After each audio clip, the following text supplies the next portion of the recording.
ভিডিওর title thumbnail দেখে তোমরা আশা করি বুঝতে পেরেছো মৌকে নিয়ে ভিডিওটা করছি। বেশ কিছুদিন ধরেই মৌয়ের ভিডিও আমি সবসময়তে দেখি এবং আমার অত্যাধিক পছন্দের একটা ব্লগার, খুব ভালো লাগে। কল্লোল ছেলেটাকেও তো ভীষণই ভালো লাগে, মৌকেও ভীষণই ভালো লাগে। আর সর্বোপরি মৌদের যে বেবিটা মিকি, ওর জন্যই আমি বিশেষত ভিডিওতে যাই। যেমন ম্যান্ডির বন্ধু রিয়াঙ্কার বাচ্চাগুলোকে, ওই কিছু কিছু বাচ্চাগুলো মনুষণা থেকে শুরু করে সব ভিডিও দেখার জন্য আমি উপচে পড়ি, সেরকম মৌয়েরও এই মিকিকে নিয়ে ভিডিওগুলো আমার বিভৎস ভালো লাগে, যার জন্যই দেখি। তো আজকে কী নিয়ে কথা বলবো, 3-4 দিন আগে থেকেই দেখছি একটা কন্ট্রোভার্সি উৎপন্ন হচ্ছে ওর কমেন্ট বক্সে, সেই জন্যই আজকে কিছু বলবো। তার আগে নিজের ইন্ট্রোটা দিয়ে নিই। সাজানো উপসংসার চ্যানেল থেকে আমি অপর্ণা তোমাদের জন্য নিয়ে আসলাম দিনের ফার্স্ট ভিডিও। তো কেন বলছি, বাড়িতে গেল বেশ কিছুদিন আগে, এই গরমে এইভাবে যাওয়া আসা, প্রচণ্ড কড়া ওষুধ এবং সমস্ত রকম টুকটাক এই অসুবিধা না, বিয়েতে বিবাহবার্ষিক পালন করলো, সব ভিডিওগুলো খুব ভালো লেগেছে, ওর ভিডিও ভালো লাগে। কিন্তু কেন কথাটা বলতে বসলাম, এর আগেও এই নিয়ে কথা হয়েছিল। মৌয়ের শরীর ভালো না, মৌ একটা ট্রিটমেন্টের মধ্যে আছে, শরীর, ও ক্যান্সার সার্ভাইভার, তবুও একটা ধকল তো শরীরের উপর থেকে গেছে, আর 5টা নর্মাল মানুষের মতো তো ওর শরীরটা এখনও নয়। তারপরে ওদের প্রচণ্ড ইচ্ছা যে নিজেদের বাচ্চাই নেবে। এর আগেও এই নিয়ে ভীষণ বিতর্ক তৈরি হয়েছিল এবং গত 3-4 দিন যাবৎ মৌয়ের শরীর ভীষণই খারাপ। তার মধ্যে হঠাৎ করে ওদের কলকাতায় আসতে হয়। মৌয়ের যে শারীরিক যেটা হয় আর কি মেয়েদের, ওটা হলেই ওকে ডাক্তার দেখাতে হয়, যেটা বুঝলাম। এ সম্পর্কে আমার আর কোনো আইডিয়া নেই। আইডিয়া আজকাল করতে 1 সেকেন্ড লাগে, হাতের সামনে একটা ফোন থাকলেই আইডিয়া করা যায়। তো মৌ সেটাই বলেছে যে আমার হঠাৎ করে এখন কলকাতায় যেতে হবে বাচ্চাটাকে আর মাকে, শাশুড়ি মাকে রেখে। তা ওই ভিডিওটা আমি বেশি করে দেখলাম যে নিশ্চয়ই তাহলে কলকাতায় আসছে। আর যাতায়াতের এই ভিডিওগুলো দেখতে আমার আরও বেশি ভালো লাগে। ওখানে যখন যায় তখনও ভালো লাগে, আসার সময় এখন মিকিকে মাকে নিয়ে আসে, সব ভিডিওগুলো দেখতে আমার ভীষণই ভালো লাগে। তো কোনো রকম কন্ট্রোভার্সি, কোনো রকম নোংরা ওর চ্যানেলে নেই, তাই সেই লেভেলে হয়তো ভিউজটা ও টানতে পারে না, দরকার নেই। ওর ব্যবসাটা ভালোভাবেই চলছে, আশীর্বাদ করি, 2 হাত ভরে আশীর্বাদ করি, অবশ্য করেই ভালোভাবে ব্যবসাটা করো, ব্যবসাটা চালিয়ে যাও, এবং ভালো হোক, তোমাদের ভালো হোক, সেই জন্যই আজকে ভিডিওটা করা। বয়স তো হয়েছে, তো সেই জন্য ভিডিওটা করা। তো চলে আসলো এবং কিন্তু বারবার বলছে যে বুঝতে পারছি না কী হবে, বারবারই ও ভেঙে পড়ছে, বুঝতে পারছি না কী হবে। কারণ শরীর যখন দেয় না তখন আর কিছু মাথায় থাকে না, তখন কি মনে হয় জানো, আগে নিজে বাঁচলে তারপরে বাপের নাম, যে কথাটা বলে না, আপনি বাঁচলে বাপের নাম, সেটাই হচ্ছে কী কথা। আপনি বাঁচবো, তারপরে তো শখ আহ্লাদ বা কিছু স্বপ্ন দেখবো, তাই না? শরীরে যদি না দেয় সেই স্বপ্ন, যেটা আমার শরীরের উপর থেকে যাবে, সেই স্বপ্নটা মনে হয় মানে দেখাটাও একটা মানে কষ্টকর। তো মৌ বারবারই ভেঙে পড়ে এবং বারবারই বলছে যে আমি ভাবছি স্টপ করবো না ব্রেক করবে না স্টপ করবে। আমি বুঝতে পারছি না যে এরকম ট্রিটমেন্টে কি হঠাৎ করে ব্রেক করে আবার কি ট্রিটমেন্ট চালু করা যায়, আমি ঠিক বলতে পারবো না। তোমরা যদি জানো তাহলে অবশ্য করেই বলবে। ও বারবারই বলছে, আমি কল্লোলও বলছে যে আমি এটার থেকে ব্রেক করবো, এবং ভিউয়ার্সরা অনেকে বলছে কারণ ওর শরীর আর পারছে না। বিভিন্ন রকম রোগ, মানে অসুখ, মানে দুর্বলতা, সাইড এফেক্ট, যে একটা ওষুধ একটা করে দিত সেটার ডোজ 9টা করে দিয়ে দিয়েছে। ভাবতে পারছো কী পরিমাণ ওর বডিটাকে নিয়ে এক্সপেরিমেন্ট হচ্ছে। এবং কোনো প্রফেশনাল নিয়ে আমি এই মুহূর্তে কথা বলতে চাই না। ওর কমেন্ট বক্সে প্রচুর চলে এসছে এই সমস্ত কথা, একদমই ঠিক। আজকাল সব প্রফেশনই শুধু বেশিরভাগ ব্যবসা হয়ে গেছে। এবার আদৌ ও কি ফল পাবে কি না পাবে সেটা পরের কথা, কিন্তু টাকা ওর প্রচুর বেরিয়ে যাচ্ছে। এত কষ্ট করে এত টাকা রোজগার করছে, কিন্তু টাকাগুলো বেরিয়ে যাচ্ছে, এবং সেটা আদৌ সাকসেস হবে কি, জলে পড়ে যাবে টাকাগুলো, না গড নোস, না যে ট্রিটমেন্ট করছে সে ওকে কোনো সাকসেস দিতে পারছে না, আমরা আর লোকরা ওকে মানসিক শান্তি দিতে পারবো। কারণ লাখে একটা এরকম, লাখে 2টো এরকম ঘটনা হয়। শিলিগুড়িতে থেকে অনেকে ট্রিটমেন্ট করিয়ে বাচ্চা নিয়ে এসছে। আর মৌ কল্লোল যে একেবারে যে বাচ্চা, আমি তাও বলবো না, বিয়ে হয়েছে অনেক বছর হয়ে গেছে, সম্ভবত 10 বছর বোধহয় হলো, সেটা অনেক। আর তার মধ্যে যদি শারীরিক প্রবলেম থাকে, তাহলে মৌ কল্লোল কেন এত জেদাজেদি করছে, সেটাই একটা কোশ্চেন মার্ক আমার কাছে। মৌ কিন্তু ভিডিওতে ভীষণ মানে ইয়েভাবে বলে ফেলছে যে আমি কি বলবো বলো, আমার একার ডিসিশন না তো একটা বাচ্চা অ্যাডপ্ট করা, যেটা আমিও আগে বলেছি, অনেকেই বলে না বাচ্চা অ্যাডপ্ট করা সত্যি মুখের কথা নয়, অনেক প্রসেস থাকে। কিন্তু থাক না, বাবা মা অবশ্য, হ্যাঁ, বাবা মা যদি একটা স্টেডি রোজগার না থাকে তবে অ্যাডপ্ট করা যায় না। ওদের রোজগারটা মেনলি ইউটিউব, কিন্তু কল্লোলের তো একটা ব্যবসা আছে, সেটা তো দেখাতেই পারে। ইউটিউবে দেখালেও সেই ব্যবসাটা, একটা ইউটিউব চ্যানেল করেই তো ওদের রুচি রোজগার এখন আর চলছে না, বরং ওদের ব্যবসাটা খুব ভালো হচ্ছে। সেই ক্ষেত্রে অ্যাপ্লাই ওরা করতেই পারে, দিতেই পারে, একদম সুন্দরভাবে একটা বাচ্চা ওদের কাছে আসতে পারে। দীর্ঘদিন ধরে এই কথাটা বলে যাচ্ছি। আর মো কল্লোল তোমরা ইউটিউবে আছো, সমস্ত কিছু জানো, হয়তো তোমরা খুব অনেক কিছু চেষ্টা করছো, সমস্ত মেয়েরাই মা হতে চায়, সমস্ত ছেলেরাই বাবা হতে চায়, কিন্তু সব স্বপ্ন কি এক জীবনে পূরণ হয়? যদি নাই হয় সেটাকে হাসি মুখে মেনে নেন। আমি তো প্রচুর আমার এরকম রিলেটিভ দেখেছি, আত্মীয় স্বজনকে দেখেছি যে না সো হোয়াট, কেউ কেউ অ্যাডপ্ট করেছে, কেউ কেউ চলো আমরা দুজনেই বেড়াচ্ছি ঘুরছি, সেটা তোমরা হয়তো মেনে নিতে পারবে না, অত মডার্ন মেন্টালিটি তোমরা নিতে পারবে না যে আমরা স্বামী স্ত্রী দুজনে থাকছি ভালোবাসছি। একটা যেন লক্ষ্য, একটা টার্গেট পূরণে নেমেছো। আমার তোমাদেরকে দেখলে মনে হচ্ছে কি তোমরা একটা টার্গেট বা কাউকে যেন একটা কৈফত দিতে হচ্ছে, কাউকে একটা চ্যালেঞ্জ করছো তোমরা যে আমরা বাচ্চা হয়ে মা হয়ে দেখাবো, আমি বাবা হয়ে দেখাবো। আমার এটা এখন আমি এটা বলতে বাধ্য হচ্ছি, হয়তো রাগ হবে, হয়তো দুঃখ পাবে, কিন্তু সত্যি কিছু করার নেই। যখন দেখছি মোয়ের শরীর খারাপ হয়ে যাচ্ছে, করলো তোমাকে বলছি জীবনে অনেক কিছু ছাড়তে হয়, অনেক কিছু ছাড়তে হয়। যখন তোমার বউ গাছটাই যখন নষ্ট হয়ে যাচ্ছে, ফলের আশা ছাড়ো না, গাছটাকে বাঁচিয়ে রাখো না, নাই দিল ওই গাছটা ফল। এবার বউকে যখন সবাই অ্যাডপশনের কথা বলছে, একটা অ্যাডপশনের প্রসেস যতই কষ্ট হোক লেন্দি হোক, অনেক রকম নিয়মাবলী থাকুক, কিন্তু আমার মনে হয় চেষ্টা করে তো দেখি, আমি এদিক থেকে চেষ্টা করছি, ওদিক থেকেও দেখি, আরে ভাই মনে হয় না একটা ছোটো বাচ্চা কোলে নিয়ে আসলে সেটা আদৌ আমার শরীরের না অন্য শরীর। একটা বাচ্চা যারা ভালোবাসে, একটা বাচ্চাকে ঘাঁটলেই তো তার উপর একটা অন্যরকম মায়া হয়। এই যে মিকিকে এনেছো, মিকিকে তোমরা জান প্রাণ দিয়েই ভালোবাসছো, নিজের বাচ্চার থেকেও বেশি ভালোবাসছো, তাহলে একটা মানে মানুষের সন্তানকে তোমরা অন্য জায়গা থেকে এনে কেন তোমরা তাকে নিজে করে নিতে পারবে না? বলছো কি একটা টাইমের পর চেষ্টা করতে হবে, এনাফ চেষ্টা করে নিয়েছো, আর কত? বাচ্চাটাকে মানুষ হতো করতে হবে, এবার আরও 5 বছর তোমরা চেষ্টা করে তারপর যদি অ্যাডপশন নাও, সেই বাচ্চাটাকেও তো মানুষ করতে হবে তোমাদের। কেন তোমরা এই জিনিসটা করছো না? যখন দেখছো যে তোমাদের সব দিক থেকে ভালো হবে, শরীরে ইয়েও গেল না, শরীরের উপর থেকে ধকলও গেল না, সঙ্গে মা বাপ ডাকও শুনতে পারছো। কিন্তু কল্লোলকে আমি বলি, মৌ যেটা বলছে, মৌ কিন্তু বারবারই হতাশ হচ্ছে যে আমি তো অ্যাডপশন বলে তো আমার একার কথাই চলবে না। কেন তোমার বর শুনবে না? কেন? শরীরটা তো তোমার, তুমি বলবে আমি নিতে পারছি না, এত ধকল আমি নিতে পারছি না। তুমি বলছো কি আমার শরীরে প্রবলেম, ওর শরীর ঠিক আছে, তাহলে ও তো চাইছে বাবা হতে, সেক্ষেত্রে সারোগেসি মাদারও আছে, সেটা কি তোমরা মেনে নিতে পারবে? সবাই কি পারে? সাউথের দিকে মানে আমাদের ইন্ডিয়ার মধ্যে সাউথের দিকে প্রচুর সারোগেসি, গোয়া বলো, তোমার কর্ণাটকা, হায়দ্রাবাদ, হুগলি ওদিক দিয়ে প্রচণ্ড পরিমাণে সারোগেসি মাদার, সারোগেসি, এগুলো না জানালেই হলো সেভাবে, তাই না? কলকাতায় থাকছো, কে জানতে আসছে? হ্যাঁ তোমরা ব্লগিং করছো, তোমাদের অনেক কিছু হয়তো জানা যাবে যে তুমি কী কবে মা হলে বা কিছু, তবুও মানুষকে যখন ওপেন বলছো, সব কিছু ওপেন বলতে খারাপ থেকে যদি তুমি বলছো তোমার প্রবলেম, তুমি কোন মুখে কল্লোলকে বলবে? কেন বলতে পারবে না? এটা কি বন্ডিং তোমাদের? অবাক লাগলো আমার ভাবতে, কীরকম বন্ডিং? তুমি তোমার বরকে বলতে পারবে না যে আমি আমার শরীরে নিতে পারছি না, আর তোমার বর সেটা মানবে না, তোমার উপর জোর করে চাপাবে? তোমাদের বন্ডিং, তোমাদের ভালোবাসা তো খুব বেশি জানতাম মৌ। এটা কি এরকম কি শুনছি? কি বললে তুমি আজকে ভিডিওতে? খুব কষ্ট লাগলো। আমি বুঝেছি এটা তুমি অনেক কিছু বলতে চাও, মেয়েরা অনেক কিছু বলতে চায়, যেহেতু তোমার মা নেই এখানে, দূরে থাকে, তোমার বাপের বাড়িটাই এখানে কাছাকাছি কেউ নেই, তুমি মন খুলে সেভাবে কথা বলতে পারো না। কিন্তু একটা মেয়ের স্বামী ছাড়াও, শাশুড়ি ছাড়াও মন খুলে কথা বলার মতো বন্ধু হোক, মা হোক, বিশেষ করে তোমার মা তো বেঁচে আছে, ফোনে কথা বলছো, সব বলছো, কিন্তু এতটাও হয়তো ডিপলি তুমি বলতে পারছো না। তুমি আজকে যে হতাশাগুলো দেখাচ্ছ, তুমি মনের দিক থেকে শারীরিক মানসিক ভীষণভাবে বিধ্বস্ত হয়ে আছো। এই যে মা হওয়ার একটা চ্যালেঞ্জ তোমাদের মধ্যে এসে গেছে, এবং এটা যখন ফুলফিল হবে না আরও ভেঙে পড়বে। অবাক লাগছে আমার। আজকে তুমি যেটা বললে, এর আগেও তুমি এই কথাটাই বলেছিলে, তোমার শরীর অসুস্থ, তাই তুমি কল্লোলকে কষ্ট দিতে চাও না, বা কল্লোল কেন সাফার করবে? আলবাত করবে। দেখে তোমরা বিয়ে করেছো, তোমরা এই দেখে বিয়ে করেছো, কল্লোলকে এই দেখে বিয়ে করেছো যে তোমার বাচ্চা হবে কি না হবে সেই দেখে বিয়ে করবো। বিয়ে করেছো, স্বামী স্ত্রী আছো সুন্দরভাবে, এবার একটা বাচ্চা নিয়ে তোমাদের মানে এরকম কেন মনোমালিন্য হবে, বা কেন একটা মিসআন্ডারস্ট্যান্ডিংয়ের মধ্যে পড়বে? আর কল্লোলকে আমি মানে ইয়ে হয়ে যায় বাহবা সত্যি দিয়ে ওর ব্যবহারের জন্য। কিন্তু এটা কি, যখন অপারেশন হলো একটা ছুঁচ ফোটানোর নামে পালাচ্ছিল, ও বাবা গো এরকম স্টিফ হয়ে গেছো, কি মেয়েদের থেকেও অদম হয়ে গেছিলো ভয়ে। একটা ওইটুকুটুকু ছুঁচ, একটা অ্যানাস্থেসিয়া দেবে, একটা ছোট্ট ক্ষুদ্র অপারেশন, কেউ ভয় পায় না।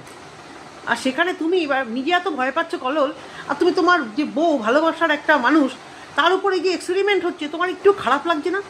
তুমি কেন ভিডিওতে বলছো না যে হ্যাঁ বউকে আমি বারণ করেছি, আমি অ্যাডপশন নেব, হ্যাঁ তুমি এটা স্টপ করো, এই ট্রিটমেন্ট, আর আবার একটা সেকেন্ড ওপিনিয়ন নেবে, কবে নেবে, বাড়ির সবাইকে আবার এখানে নিয়ে আসবে? তোমাদের আত্মীয় স্বজনরাও কেন কল্লোলকে বোঝাচ্ছে না? মৌয়ের দাদা, মৌয়ের মা যে বোনটা পারছে না নিতে, নাকি সবাই চাইছে মৌয়ের উপর থেকে মৌ একা সাফার করুক, মা ওকে হতেই হবে? আমি কিছু বুঝতে পারছি না। মৌ অনেক কিছু বলতে চাইছে কিন্তু বলতে পারছে না এই একটা ব্যাপারে। এটা কি চলছে?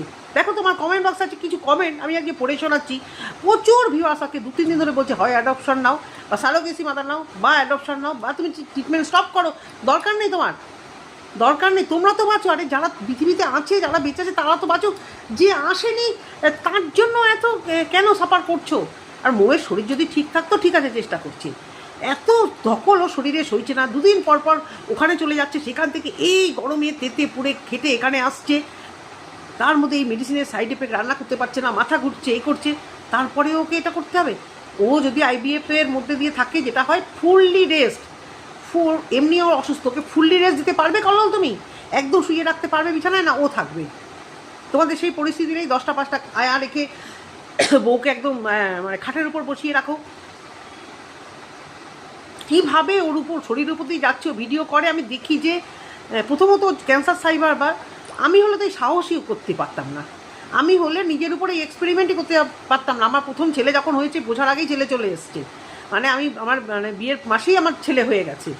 কিন্তু সেকেন্ড আমার খুব ইচ্ছা একটা মেয়ের।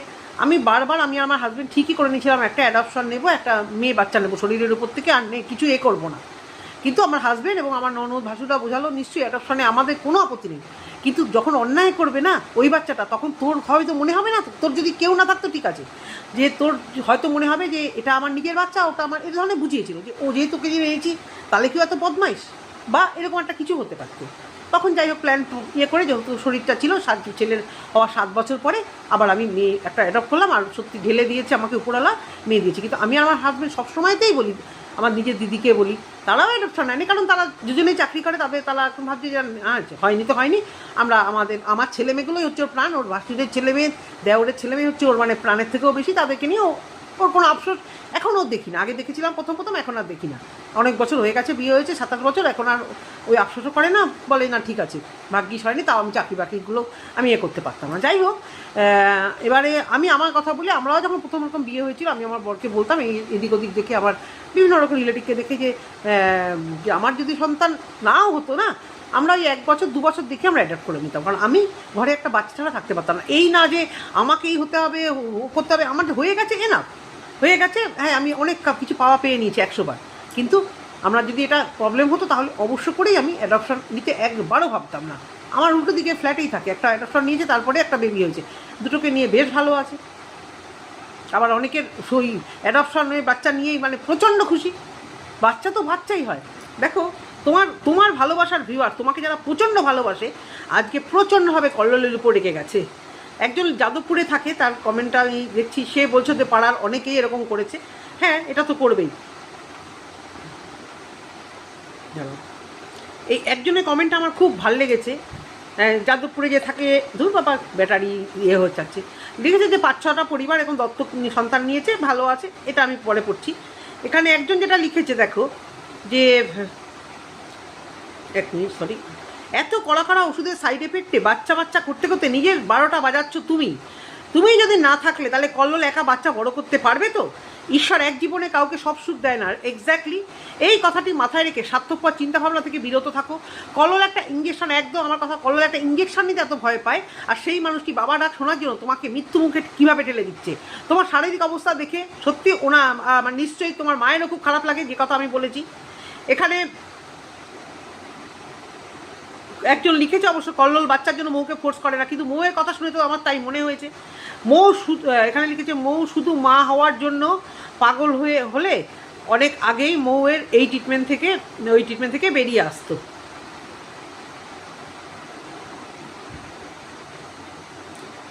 আচ্ছা, অনেকেই সারোগেসি নিতে বলেছে। একজন বলেছে কল্লোলের উচিত তোমার উপর এই এক্সপেরিমেন্ট না করা, অ্যাডপশনের সিদ্ধান্ত নেওয়া উচিত। চেষ্টা করো, সঙ্গে অ্যাডপশনের খোঁজও নাও, যেটা হবে সেটাই ভালো।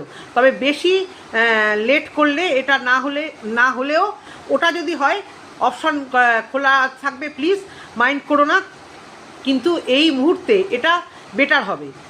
এখানে আরেকজন লিখেছে, মৌ তোমার দত্তক নেওয়া ভালো, অনেক সময় নষ্ট হয়ে গেছে, মানসিক শান্তি পাবে, শরীরটাও ভালো থাকবে। একজন লিখেছে, কাকুরগাছি মা মনসা মন্দিরে যেতে। বিভিন্ন রকম লোকেরা লিখছে।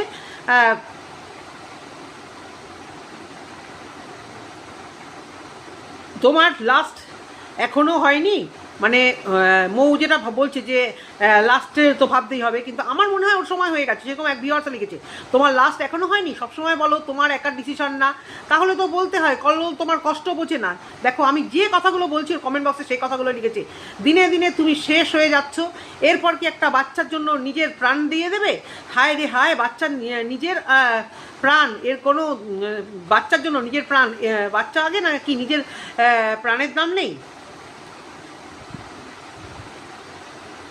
দুনিয়ার লোক লিখেছে, কটা পড়বো? লাস্ট 3 দিনে কমেন্ট বক্সে ওকে কন্টিনিউয়াস এই কথাটাই বলা হচ্ছে। তাহলে মৌ কল্লোলকে ট্যাগ তো করি আমি এই ভিডিওটা মারফত। আমি এটাই বলবো, যেহেতু ওদের ফোন নাম্বার নেয় না, অনেকে ডেকে গিয়ে বলেছে এদেরকে কোনো আর অপশন দিও না, এরা কারোর কথা শোনে না।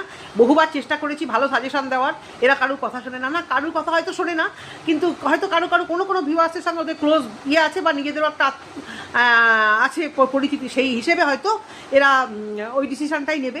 কিন্তু ভিউয়ারদের ভালোবাসো, ভিউয়ারদের জন্য আজকে এই জায়গায় তোমরা বলো, অনেকগুলো কাটাই বলো, কিন্তু আলটিমেটলি তোমার শুনতে চাও না। কেন বলছি জানো মৌ? আমিও কেন বলছি জানো? প্রত্যেকে চাই তুমি ভালো থাকো, তোমরা ভালো থাকো। তোমার শরীরের এই অবস্থা দেখে সত্যি ইচ্ছা করবে না যে জোর করে তোমার উপরে কিছু একটা এক্সপেরিমেন্ট করা। আর যখন এটা তুমি করছো তখনই আঙুল উঠছে তোমার বরের দিকে, একমাত্র ওয়ান অ্যান্ড অনলি তোমার বরের দিকে। কারণ তুমি একবার দুবার হলেও বলছো যেটা আমার একার ডিসিশন নাই, নিশ্চয়ই এটা হাজব্যান্ড ওয়াইফের ডিসিশন। তাহলে হাজব্যান্ডকে এখানে স্টপ করাতে হবে যে আমার বউ নিতে পারছে না, কোনো অসুবিধা নেই, এটা কোনো পাপ নয়, অন্যায় না, এটা কোনো অসুস্থতা নয়।